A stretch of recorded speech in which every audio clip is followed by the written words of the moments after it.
Usa ka pagtuo, usa ka tingog, usa ka katawhan.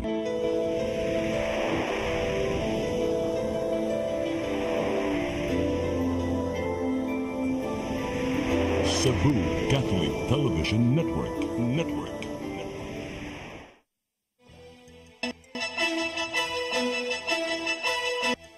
Uluhan sa mga balita sa Sairi 47. Kanhi OPAV Secretary nagpakahilom sa pasangil bahin sa gingong pagkalambigit sa Pogo Operation sa Lapu-Lapu City. Igsuon sa kanhi Presidential Economic Advisor gisikop. Family Court sa RTC Lapu-Lapu City gihulga nga bombahan. Lalaking kanunay ireklamo sa mga silingan nga manghulga gisikop. Sugbo, Kabisayan ug Mindanao, Pilipinas ug katawhan kutos maabot sa tong Sibya sa tibuok kalibutan mayong hapon. Live kita karon sa CCTN Channel 47 ug kini ang tulumanon sa nagunang kasayuran nga angay natong masayran. Ako si Dennis Tabar. Tulumanon sa patas ng mga balita ug opinyon. Ako si Danica Caballes. Kini ang Sairi 47.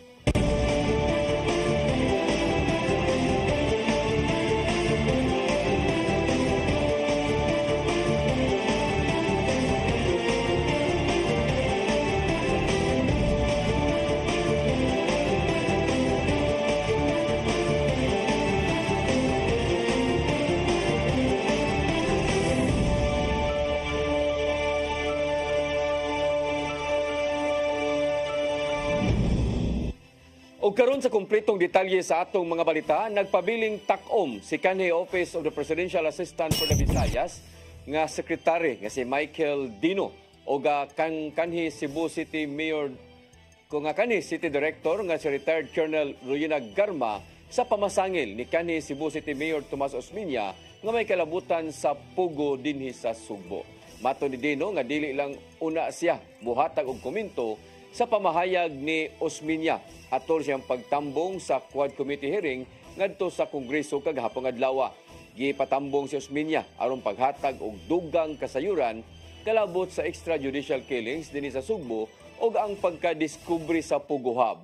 Mato ni Osmeña nga usa sa iyang kakugang mao ang multi-billion project ni Dino sa dakbayan sa Sugbo nga giingong adunay mga bag-ong abli nga mga luxury restaurant sa Sugbo nga giingong gipanag-iya usab ni Dino. Gipatawag sa House of Representatives Squad Committee ang asawa ni kanhi Presidential Spokesperson Harry Roque kung nganong wala siya nitambong sa nakalabay nga hearing. Gi-issue nila ang show cause order ngadto kang Myla Roque human napakya sa nagpadayong hearing bahin sa Pogo Operation sa nasud. Giduso ni Abang Lingkod Representative Joseph Stephen Paduano ang maong mosyon o walay ni supak maong giuyunan. Butuntang sutaon sa mga sakop sa Quad Committee ang posibleng pagkalambigit ni Myla Roque bahin sa maong iligal nga negosyo. Mahinumdumang gipangita na si Harry Roque sa mga otoridad human wala siya mihatag sa gipangayong dokumento bahin sa giingong pagkadato. Apan wala gidawat sa kanhi Presidential Spokesperson ang arrest warrant sa Kongreso ug nagkanayon nga dili siya pugante.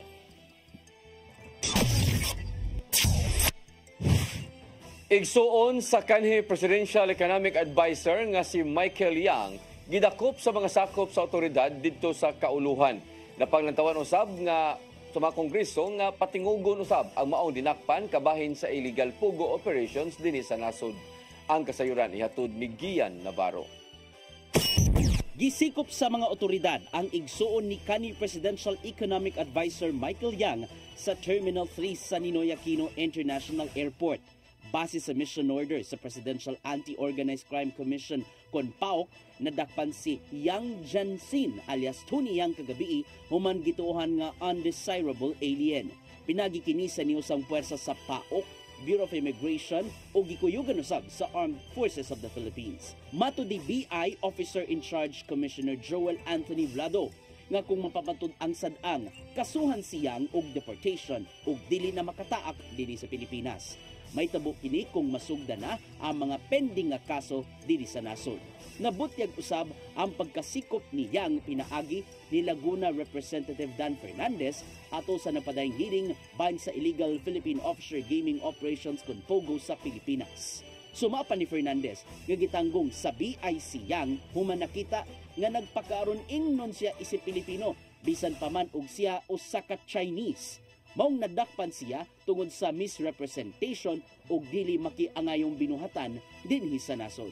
Samtang gibutyag ni PAOK Undersecretary Gilbert Cruz nga nadakpan si Yang tungod sa susamang binuhatan ni Cassandra Leong ug ubang Chinese nga naabtang nag-late registration aron makapadayon silang illegal POGO operations. Gikonsiderar usab sa Kongreso nga patambungon sa hearing si Tony Yang aron ipambutyag ang mga nahibaw-an bahin sa mga illegal nga binuhatan sulod sa POGO.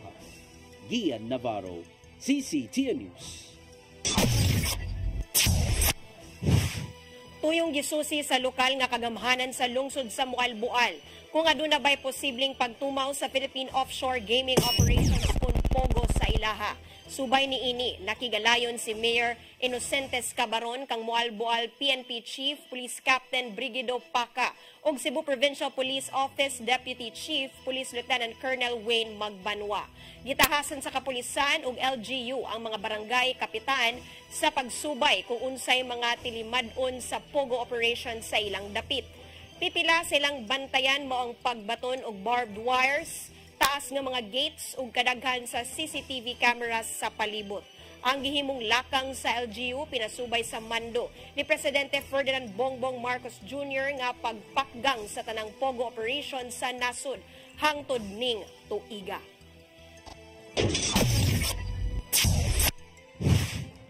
Samtang sa laing balita, gipanghatag kaganinang buntag sa Cooperative Development Authority 7 ngadto sa 23 ka mga kooperatiba ang 50 mil pesos na financial assistance ubos sa malasakit sa kooperatiba nga programa. Ang mga benepisyaryo nagikan sa probinsya sa Cebu, Siquijor, Bohol ug Negros Oriental. Gikan sa 800 ka mga ni-comply sa requisitos nga gipangayo sa CDA-7. Ang maong 23 ka mga kooperatiba mao'y napili tungod kay kini mao'y gagmay nga mga kooperatiba nga nahinganlan. Gipunduhan ang maong programa ni Senador Bongo o ga personal kining mitunon sa maong kantidad ngadto sa mga benepisyaryo. Tagaan sila o masking gamay nga financial assistance ka makasugod sila sa ilang pagnegosyo. Mosunod, Family Court sa RTC Lapu-Lapu City, gihulga nga bombahan. Kanaguban pa mga balita sa magbalik sa Sairi 47.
Discover the beauty of the Philippines.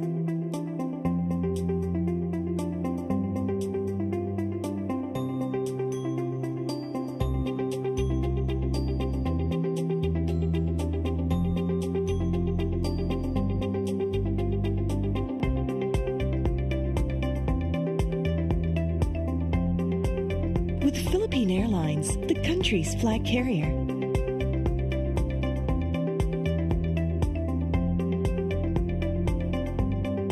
The airline that lets you feel the warmth of the nation.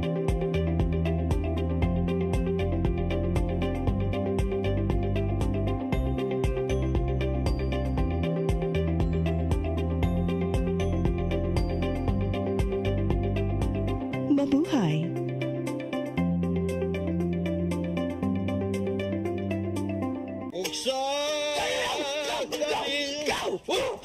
Unsa man kang tambulakan kalit nagabot nalandigan ni ron Gitara ko nga gamay kaayo.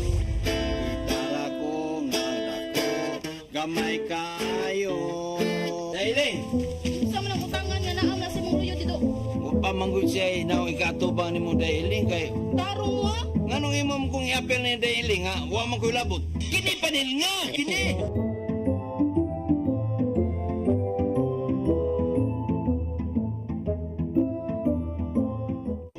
Come October 4, 5, and 6, another gathering will be held in Cebu City, the first National Charis Conference, which is open to all charismatic communities, realities, and expressions. Hosted by the Brotherhood of Christian Businessmen and Professionals, the event will have interesting workshops and topics to help us grow in our various charismatic gifts and charisms. Watch out for more details about this event from our host BCBP in the coming days. Meantime, let's be ready to join these gatherings and pray for the outpouring of the current of grace in the Philippines.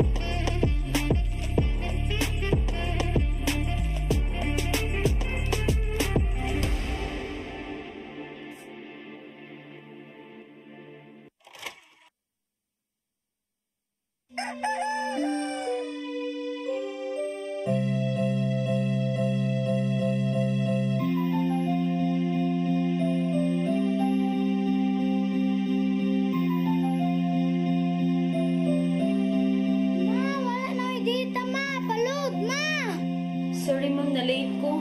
Nangita pa mong gusto para internet sa kong anak ma'am. Ay, wala na yung problema. Pag-sinisibo. Sinisibo, sinisibo. For your internet connection. And for the signal of your cable TV. So fast and straight the transmission to your home. Sinisibo. Sinisibo, sinisibo.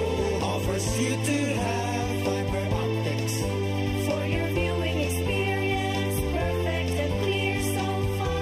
So great and affordable for you to enjoy. Sinisibo.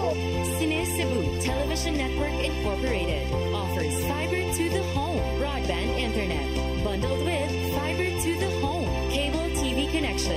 Sinisibo Television Network Incorporated with its operation in Metro Cebu and the whole province of Cebu soon. And affordable for you to enjoy.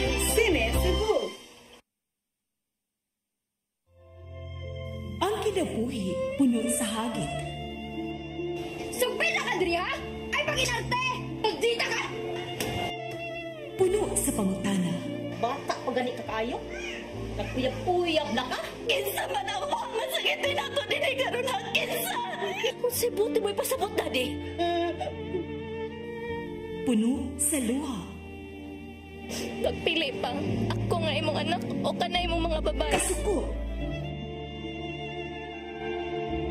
Yung ano pa? Kaluoy ka ni Papa.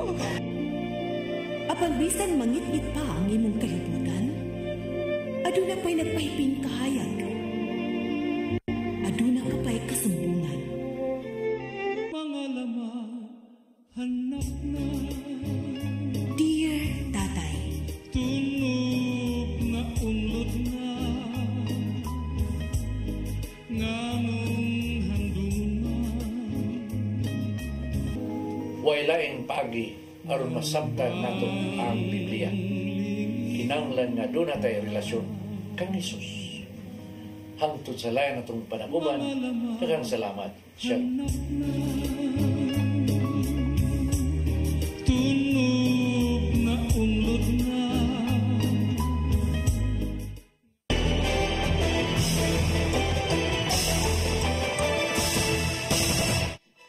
Balik sa atong mga balita, nakadawat og hulga sa pagpamumba pinaagi sa tawag sa Branch 5 sa Family Court sa Regional Trial Court sa Lapu-Lapu City kagahapon. Apan ang pagresponde sa City Mobile Force Company nakita nga way kamatuoran nga dunay bomba nga posibleng mubuto og luwas ra ang maong lugar.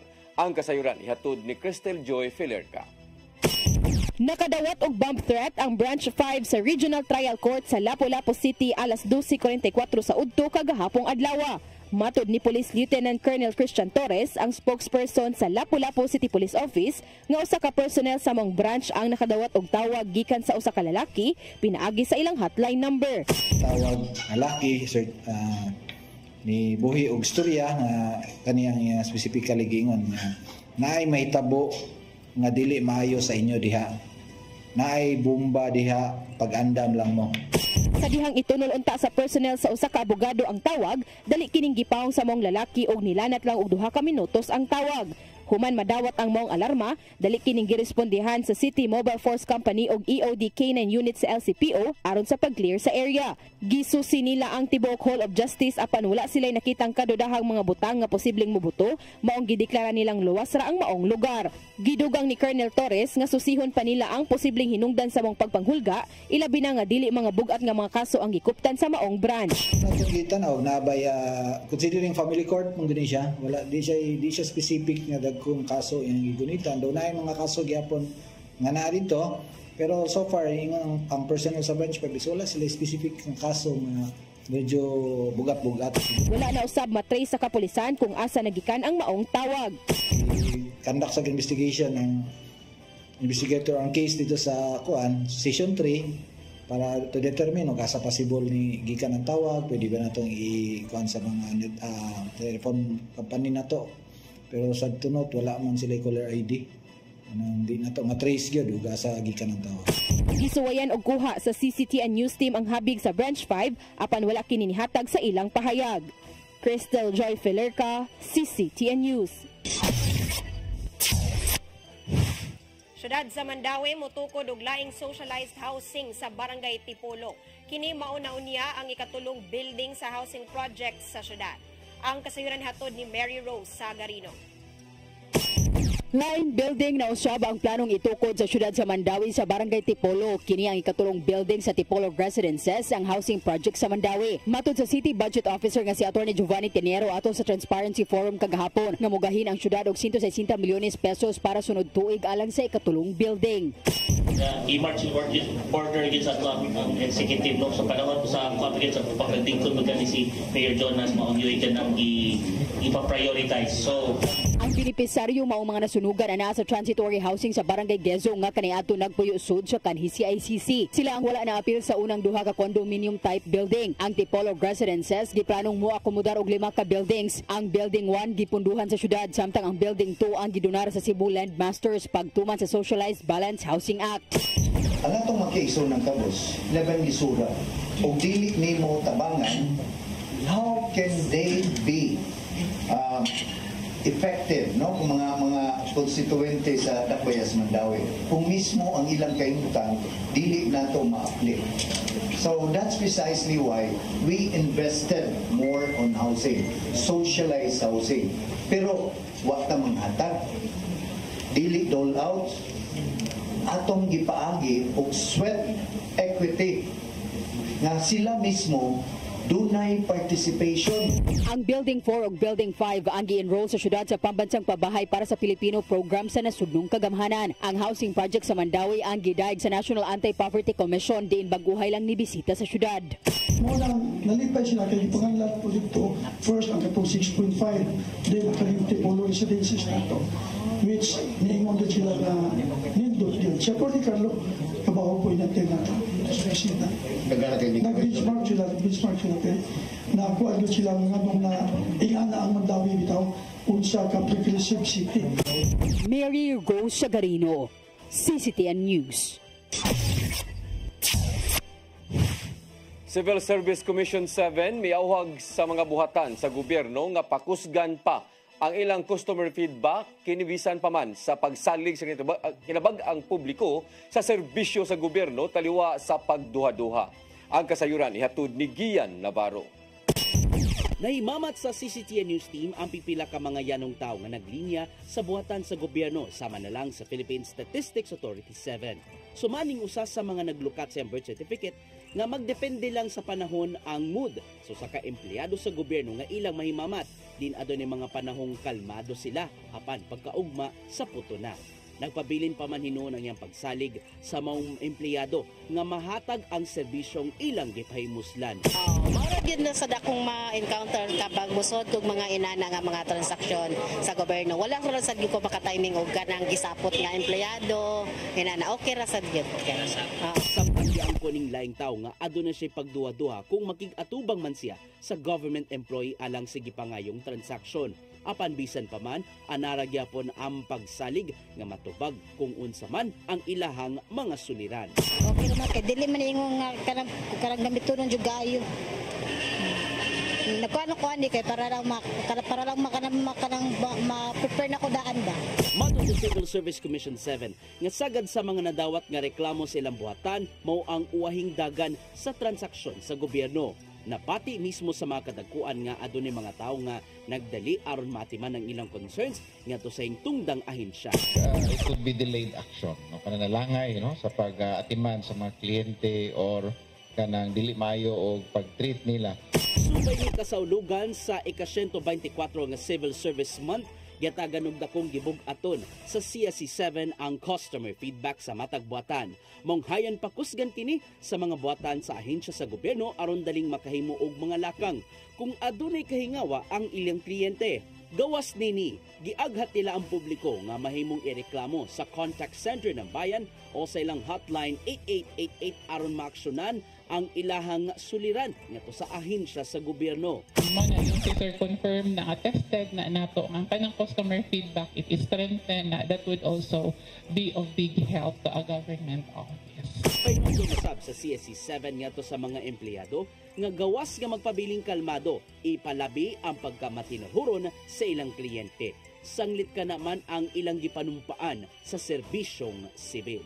Na mga panahon nga masipyat sad, no? Dili sad perfect. But two sides of the story. Nasa tayong mga customers na medyo rude na sad yun. Makalimot po sila usahay nga, oy, we also are entitled to a certain level of respect. Navarro, CCTN News.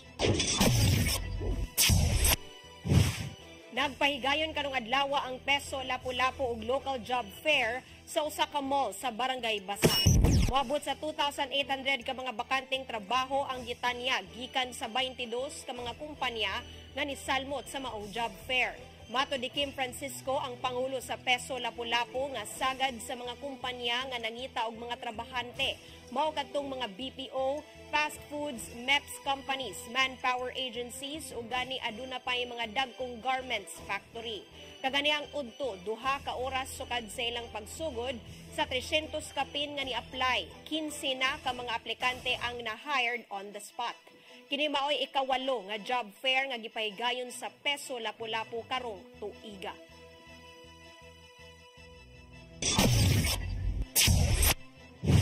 Ordinansahon nga nagwagtang sa penalty o ga interest sa naipon nga real property tax sa pa ang tuig 2024 napasar sa konseho sa syudad. Ang kasayuran ihatod ni Mary Rose Sagarino. Gilaumang makabenepisyo sa napasar nga ordinansa ang mga negosyante lakip na kadtong naglisod og pagkuha og tax clearance tungod sa natigom nga buhis. Ang lakang nagwagtang sa tanan nga mga penalty, surcharge ug interest sa mga buhis sa real property nga naipon sa wala pa ang tuig 2024. Gisugyot usab sa ordinansa nga kansilahon ang mga utang sa buhis sa mga tuig sa wala pa ang tuig 2019. In the different assessors nga nigawas or ni gawas og sulod sa Mandawi, wala nila nakolektahan ang machineries.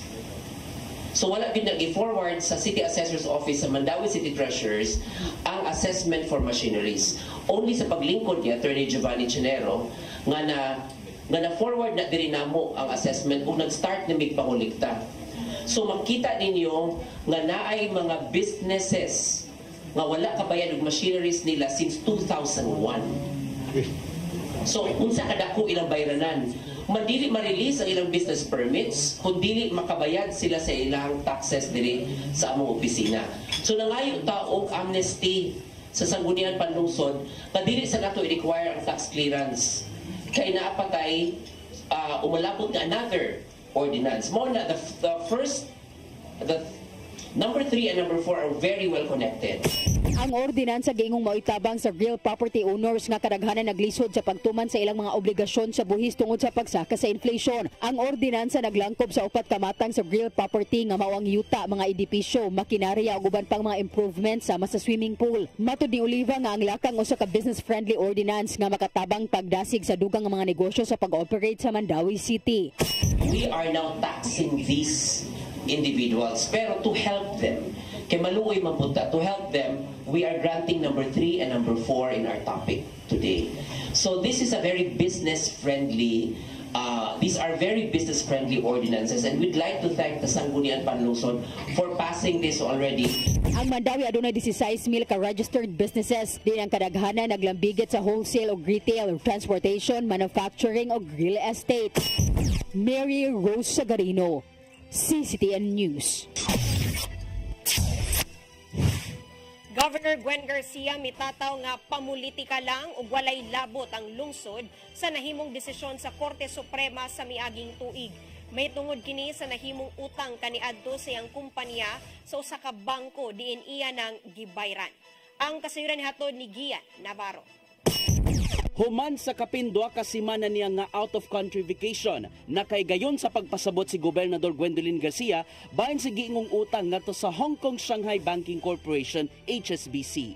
Sumapa niya nga naitabo among loan niya tong 1996 pinagi siyang pribadong kumpanya dito sa Ormoc City. Mukabat ngadto sa $900,000 among loan ngadto sa HSBC aron sa pagpalit og dagkong barge. Ang collateral mao ang duha ka luna nga nahangtod sa 20 hectares ang gidak-on sa kantidad nga 32 million pesos. Samtang aduna siya deposito dito nga $200,000 sa mong bangko. Dugang pa sa ilang kampo nga nagkalisod sa pagbayad sa mong utang tungod sa Asian financial crisis natong 1997 nga gipakapinan og giingong pagpaburot sa interes ngadto sa HSBC. Nisangpot nga to sa pagduso og kaso ngadto sa korte bahin sa mong utang ug hayan na clear na ang gobernador sa mong tulubagon sa bangko. Hangtod nga niduso ang HSBC sa Korte Suprema og revival of judgment apan gibasura sa RTC Taguig ang ilahang petisyon. We had a $200,000 deposit with HSBC. So in effect, the loan was really only $700,000. Dollars. Meaning, what was the exposure of HSBC? Di natin apil ang yuta. $700,000. Nakita yun sa ilang kampo nga nabanhaw hinoon among issue tungod na mismo sa pamulitika. Ngayon kayo sa kamaturan, far from truth that this obligation was because she was politically in power. That this obligation was done because she was governor of Cebu. Nakita usab sa kampo ni Garcia nga walay immediate threat ngadto kanila tungod sa giingong kapakyas nga gihimong legal action sa HSBC. Dungan siya pagtataw nga walay labot ang lungsod sa karaang issue. They argued that it was on a Saturday. Therefore, the court said, yes, that is true. Then the deadline should have been moved to February 27. But they did not file on February 27. They filed in February 28. Incomplete pa yun ang filing fee. And they did not pay the filing fees enough. Ian Navarro, CCTN News. Musunod, lalaking kanunay ireklamo sa mga silingan nga manghulga, gisikop. Kanaguban pa mga balita sa magbalik sa Sairi 47.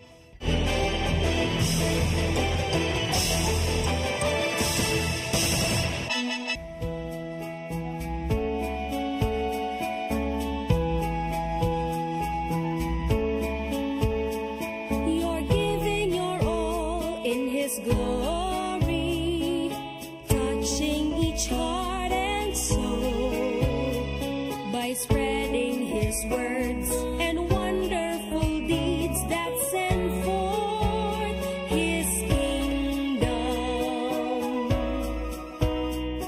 It's love that you feel, that you care for all who have gone astray.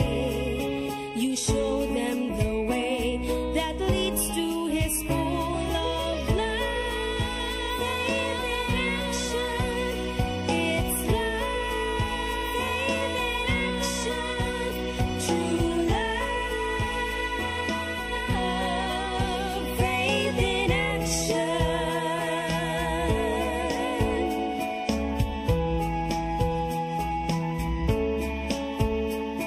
We're one in one hope, inspiration through God's amazing grace.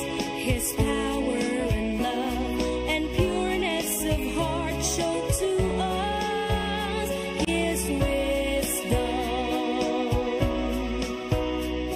It's love that you feel, that you care for all who have gone astray. You show them the way that leads to His full of love. Faith in action, it's love. Faith in action, true love. Faith in action.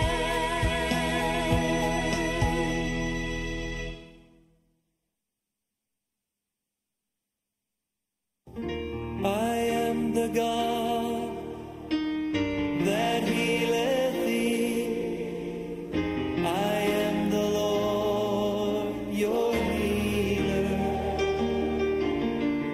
I sent my word and healed your disease. I am the Lord, your healer.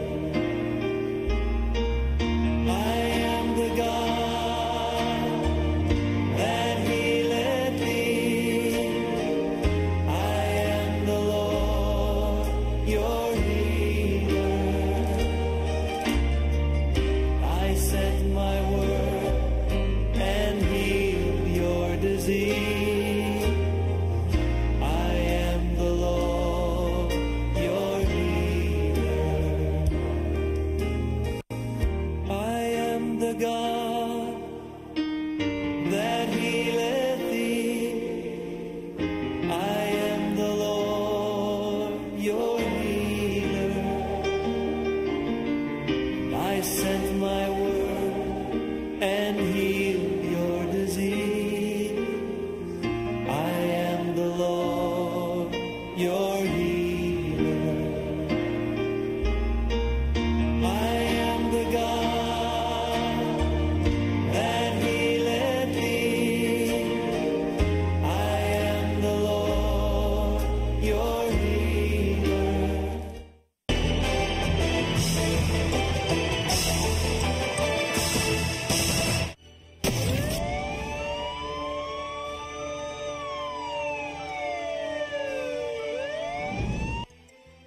Balik sa ato mga balita, lalaki nga kanunay nga ireklamo sa mga silingan girunda sa CIDG7 pinagi sa search warrant nga gi-issue sa korte.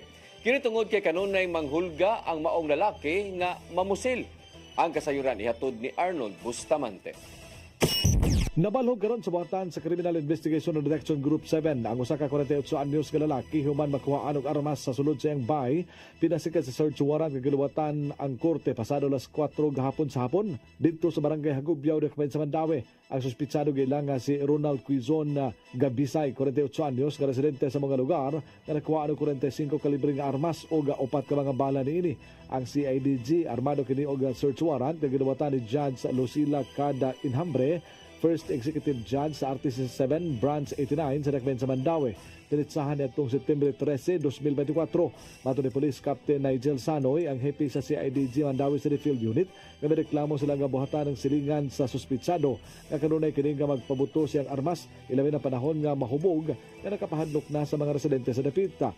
Tungod ani ila kini gipaubos sa surveillance o validation kunon sa katinuod ang reklamo labot sa suspitsado ug dinhi nasuta nga kanunay kini nga magmaoy basta makainom na. Base sa nakuha nga impormasyon nga gikiha matud pa kini siyang pag-umangkon iyang gikulata gani pending pa ang kaso nini ug gipaabot na lang nga mogawas ang warrant of arrest. Giandam na ang kasong kadapasan Section 3 in relation sa Section 28 sa Republic Act 10591 kon Comprehensive Firearms and Ammunition Act. Arnold Bustamante, CCTV News. Patay nang napalgan ang 62 anyos nga lalaki sulod sa usa ka lawak sa usa ka hotel sa Dalan Osmeña Boulevard, Barangay Kalubihan, Dakbayan sa Sugbo kaganihang buntag. Giila ang maong lalaking si Juan Arances Odyong, taga Ibarra Street, Barangay Parianing, Dakbayan. Dali nga miresponde ang mga pulis sa Carbon Police Station ug ilang naabtan ang lalaki nga nagkadugo. Sa inisyal nga investigasyon, nasuta nga mi-check-in ang lalaki kagahapon apan ang housekeeping staff nakadungog og agulong nga tingog sulod sa room. Mato ni Police Major Eric Gingoyon nga walay kauban nga ni-check-in ang lalaki sa hotel ug tungod ani nagtuo sila nga kini giatake. Apan ila pa nga ipa-autopsy ang patayng lawas sa lalaki aron masuta kung unsa gyud ang gikamatian ni ini.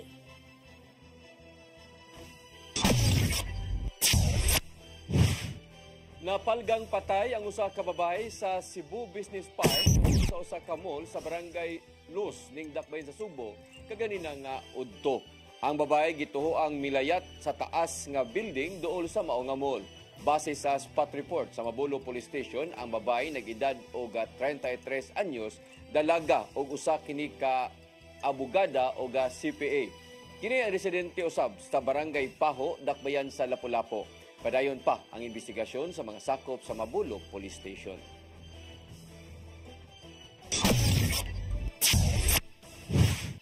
Determinado si Cebu City Councilor Philip Zafra sa tinguhan ni ini nga kadugangan ang mga police station sa Dakbayan. Ang konsehal nga mao'y chairman sa Committee on Public Order sa City Council nagpatabang na kang Congressman Edu Rama. Kinialang sa paghangyo sa kadagkuan sa PNP nga madugangan ang police personnel sa syudad. Gusto sa konsehal nga kini mo'y ibutang sa dugang mga police station nga iyang gitinguha.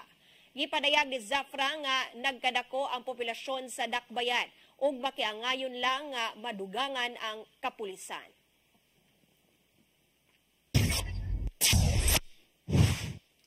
Mo kadtong naglangkob sa atong mga balita sa Sayre 47, ako si Dennis Tabar. Ako si Danica Cabales, ang Lunes pohon sa inyong paboritong tulumanon. Sayre 47.